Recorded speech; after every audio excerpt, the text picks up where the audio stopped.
Assalamualaikum warahmatullahi wabarakatuh. Hai teman-teman semuanya, saya perwakilan dari kelompok 2. Saya akan mengajak teman-teman semuanya untuk melakukan virtual tour di Monumen Pancasila Sakti dan Museum Pengkhianatan PKI. Sebelum kita melakukan virtual tour, izinkan kelompok 2 untuk memperkenalkan diri terlebih dahulu ya.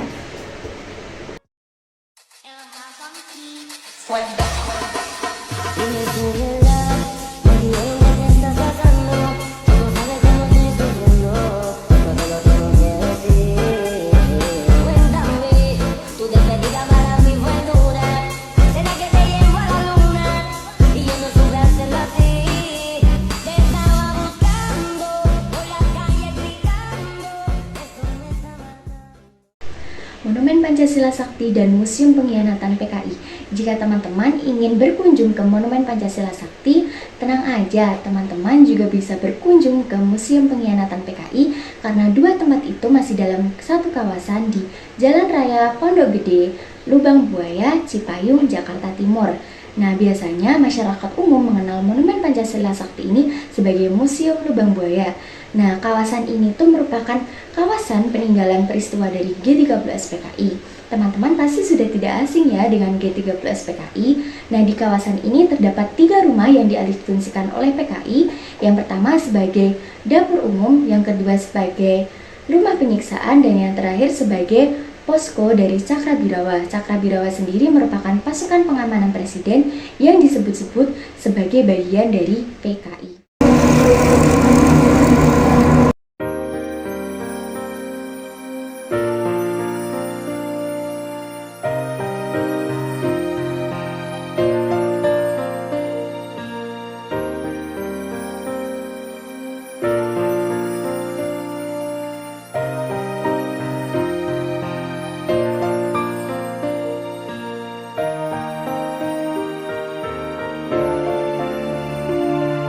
Nah, masuk rumah yang pertama yang dialihfungsikan oleh PKI sebagai dapur umum atau dapurnya para komunis. Bisa dilihat di sini di halaman depannya dapur umum terdapat meja dan kursi, biasanya itu buat nongkrong-nongkrong santai para komunis. Yuk, kita masuk ke dalam dapur umumnya. Nah, di sini tuh bisa dilihat teman-teman ada dipan. Biasanya tuh mereka makan di sini atau sekedar bersantai-santai juga. Lalu bisa dilihat teman-teman di situ ada seperti kamar. Nah, kamar itu tuh buat tidur para komunis. Lalu kita keluar lagi. Nah, di situ tuh ada tulisan barang di atas dipan. Nah, yang putih ini. Nah, itu tuh terdapat dalam dua bahasa Indonesia dan bahasa Inggris karena memudahkan turis mancanegara agar bisa mengerti. Lalu bisa dilihat di sini teman-teman ada almari peninggalan dari para komunis. Di sini sudah ada peringatan tidak boleh dibuka. Jadi teman-teman kalau berkunjung kemari jangan sekali-sekalinya berani untuk membuka almari ini. Lalu kita masuk ke area belakang. Di situ ada replika dari tungku, ada dandang juga, ada wajan, dan itu semua hanya replika dan tidak asli. Lalu ada genting-genting asli dari 3 rumah tadi yang dialihfungsikan oleh PKI. Di situ juga ada dipan, lalu ada gerabah juga. Lalu kita keluar dari area dapur untuk menuju ke lokasi selanjutnya. Nah, setelah keluar dari dapur umum, di sini bisa dilihat pemandangan dari area dapur umumnya. Lalu kita menuju ke tempat yang selanjutnya, yaitu posko Cakrabirawa.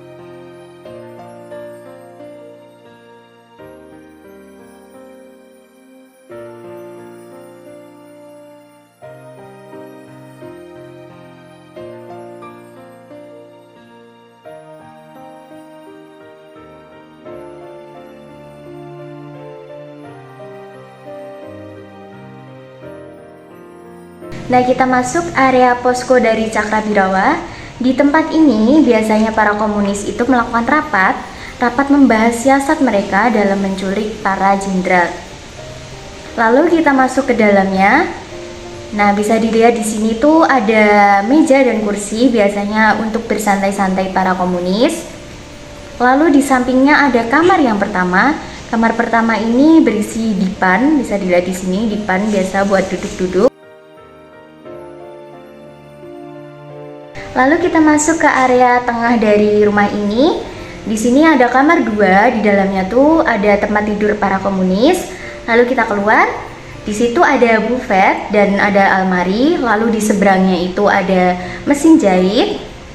Lalu kita masuk ke area kamar ketiga. Di situ isinya itu ada dipan dan ada itu gerabah. Lalu kita keluar, di depan kamar ketiga itu ada meja makan. Biasanya selain di dapur umum, para komunis itu juga duduk-duduk bersantai dan makan di situ. Lalu di sebelah meja makan itu terdapat tempat tidur. Nah, itu tadi area dari pos komando Cakrabirawa. Sekarang kita menuju lokasi yang selanjutnya, yaitu rumah penyiksaan.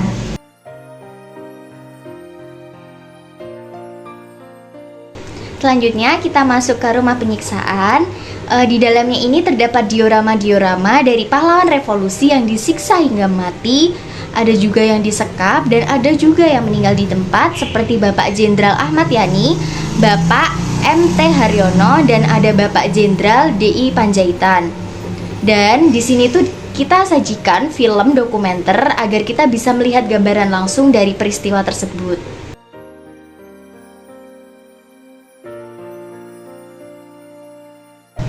Nah, lalu beginilah tampak depannya. Di situ ada Bapak Pierre Tendian dan Bapak Sutoyo. Di situ Pierre Tendian itu menyamar sebagai Jenderal Nasution. Nah, jadi itu mereka lagi disekap. Lalu ada juga diorama yang tangannya itu disilet lalu ditetesi jeruk nipis, dan ada juga tangannya yang disulut dengan puntung rokok yang masih hidup lalu ditendang.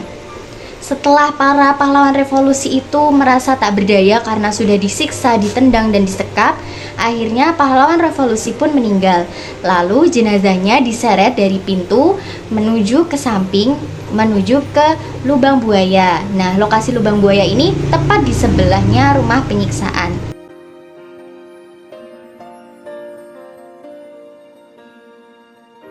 Selanjutnya, di samping rumah penyiksaan ada lubang buaya. Sejarah ditemukannya lubang buaya itu berawal dari Sukitman, seorang polisi yang berpatroli dan ditangkap oleh PKI, namun ia berhasil lolos. Lalu Sukitman ini tuh melaporkan kepada tentara, dan akhirnya Sukitman mengajak tentara ke lokasi tersebut setelah PKI kabur. Di situ Sukitman cerita kalau Sukitman melihat para pahlawan revolusi itu disiksa di rumah penyiksaan yang tadi ya. Lalu akhirnya para tentara tersebut mencari di mana lokasi mayat-mayat para pahlawan revolusi itu dikubur.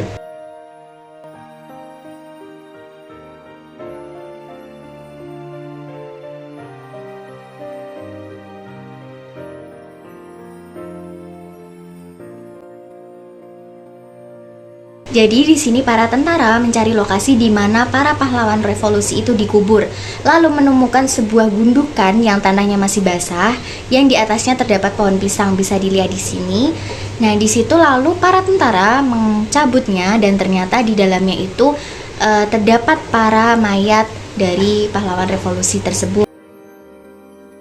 Ternyata lubang itu merupakan sumur yang kedalamannya kurang lebih 15 meter dan diameternya 0,75 meter.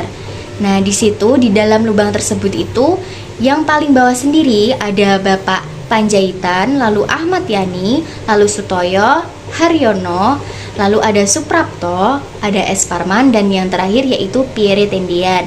Nah, mayat-mayat para pahlawan revolusi tersebut itu diangkat pada tanggal 4 Oktober tahun 1965. Dan di samping lubang buaya terdapat Monumen Pancasila Sakti. Di situ terdapat 7 patung dari pahlawan revolusi yang telah gugur di peristiwa G30S PKI. Di situ terdapat 6 jenderal dan 1 kapten. Monumen ini tuh dibuat dengan tujuan agar kita dapat mengingat jasa para pahlawan revolusi. Masih dalam satu kawasan yang sama dengan Monumen Pancasila Sakti, Museum Pengkhianatan PKI ini di dalamnya terdapat barang-barang peninggalan dari pahlawan revolusi. Sudah siapkah teman-teman untuk mengikuti virtual tour bersama saya? Jika sudah siap, let's go!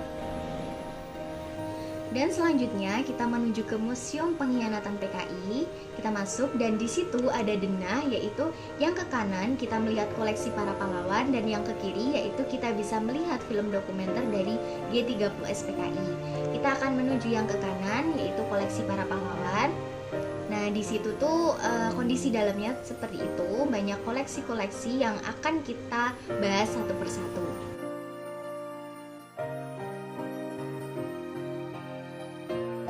Nah, yang selanjutnya kita akan melihat peralatan hobi para pahlawan revolusi. Di situ ada stick golf dan di bawahnya itu yang kecil itu ada pipa rokok, ceruti. Lalu di sampingnya ada alat pancing. Lalu di seberangnya itu ada sepeda dan ada juga tonfa. Kalau yang sekarang itu biasanya digunakan para polisi. Di seberangnya itu ada sepeda dan ada juga tonfa. Kalau yang sekarang itu biasanya digunakan para polisi. Nah, yang selanjutnya yaitu ada Kapten Anumerta Pierre Tendian. Beliau ini merupakan ajudan dari Bapak Nasution yang dibunuh dan dikubur di lubang buaya. Nah, di sini ada baju dari Pierre Tendian. Lalu ada foto beliau. Ada juga foto mayat beliau saat ditemukan.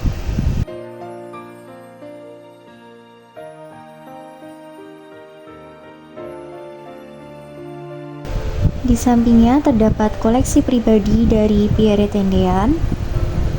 Di sini ada raket tenis, lalu ada foto beliau juga, dan ada pita tape yang berisi nyanyian kegemaran dari Pierre Tendian. Lalu di bawahnya itu terdapat teropong, dan di sampingnya terdapat kamera. Lalu di bawahnya itu terdapat 2 buah kartu pos. Nah, yang selanjutnya ada barang pribadi dari Ade Irma. Ade Irma ini merupakan anak dari Jenderal Nasution. Nah, barang peninggalan dari Ade Irma ini ada foto, ada juga mainan, dan ada juga buku yang digunakan oleh Ade Irma. Yang selanjutnya yaitu Jenderal Ahmad Yani. Nah, bisa dilihat di sini itu foto beliau sebelum disiksa. Ini foto Jenderal Ahmad Yani semasa hidupnya. Lalu di sampingnya ini ada foto mayat dan ada juga foto rekonstruksi penembakan dari Jenderal Ahmad Yani. Lalu di atas itu ada foto dengan sang istri. Dan ini adalah celana yang digunakan Ahmad Yani saat penembakan berlangsung. Dan di samping celana tersebut terdapat peluru yang mengenai punggung kanan dari Jenderal Ahmad Yani. Lalu di sebelah celana tersebut ada topi dan tongkat komandan. Nah, dan di sampingnya ini terdapat baju dinas dari Jenderal Ahmad Yani. Nah, selanjutnya ada Legend MT Haryono. Beliau ini ditembak di rumahnya di dekat kamar mandi. Nah, ini foto beliau semasa hidup. Lalu di samping kanan itu ada foto keluarganya. Dan di samping kiri itu, nah bisa dilihat di situ ada foto jenazah saat diangkat dari sumur. Sampingnya ada rekonstruksi penembakan. Lalu di sini ada celana dan ada peluru juga di sampingnya. Lalu ada peninggalan kacamata dari MT Haryono. Lalu ada juga baju dinas MT Haryono. Lalu selanjutnya yaitu ada Legend S. Parman. Nah, ini foto beliau Legend S. Parman semasa hidupnya. Lalu di samping kirinya itu terdapat foto mayat beliau yang diangkat dari sumur. Lalu di sebelah kanan ada foto keluarga. Dan di sini barang-barang peninggalan dari Legend S. Parman, ada dompet, ada arloji, ada juga foto. Lalu di atas itu terdapat peluru yang bersarang di tengkorak dari Legend S. Parman. Lalu di sini ada kaos kaki, ada celana juga.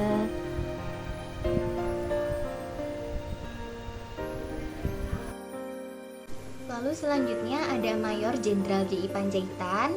Nah, bisa dilihat di sini ada bajunya yang ditemukan di rumahnya karena beliau dibunuh di rumahnya. Baju dinas dari DI Panjaitan. Lalu di sampingnya ini merupakan baju beliau saat beliau ditembak. Dan ada juga topi, tonfa. Lalu ada peluru yang gepeng yang ditemukan di teras rumah dari DI Panjaitan. Lalu di atas ini merupakan foto DI Panjaitan semasa hidupnya dan ada mayat beliau juga. Dan terdapat foto-foto bersejarah lainnya dari DI Panjaitan. Dan di sampingnya terdapat peninggalan dari Mayor Jenderal TNI Anumerta Sutoyo. Nah, ini foto dari Anumerta Sutoyo semasa hidupnya dan di sampingnya terdapat foto mayat beliau. Lalu di bawah sini ada baju beliau, ada arloji juga, dan di samping arloji itu ada cincin kawin. Dan ada juga pita untuk mengikat kaki dan tangan dari Anumerta Sutoyo. Lalu di sampingnya ini terdapat benda-benda peninggalan dari almarhum Sutoyo.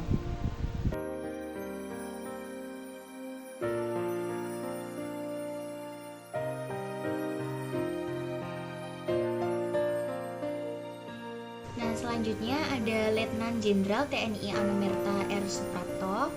Di sini foto beliau waktu masih hidup.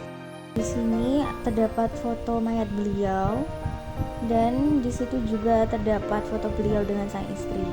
Lalu di bawahnya ini ada sarung, lalu ada peluru juga, ada tongkat, lalu ada cincin. Nah, di sarung ini tuh masih terdapat bercak darah asli dari Anumerta Suprapto. Bisa dilihat ya teman-teman. Nah, langsung saja di sampingnya ada kemeja juga yang tertinggal bercak-bercak darah.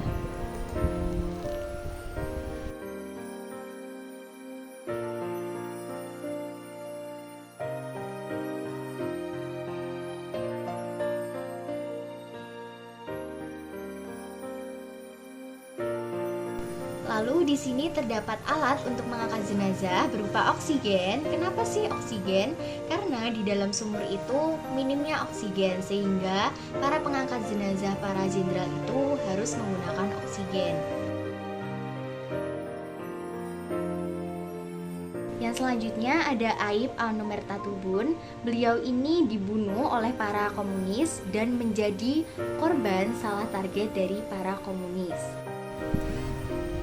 Nah, peninggalan dari Anumerta Tubun itu ada foto beliau semasa hidup, ada juga baju dinas dari beliau. Lalu ada Kolonel Anumerta Sugiono.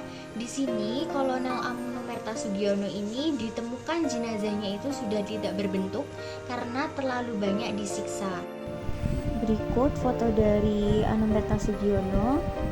Ini juga ada keadaan jenazah waktu ditemukan seperti itu. Lalu ada juga baju dari Anumerta Sugiono. Lalu yang selanjutnya peninggalan dari Brigjen Anumerta Katamso. Brigjen Anumerta Katamso ini tidak dibunuh bersama jenderal yang lainnya, melainkan dibunuh di Yogyakarta. Nah, ini foto beliau Anumerta Katamso. Ada foto bersama sang istri juga. Lalu di sampingnya itu terdapat baju dinas dari Anumerta Katamso.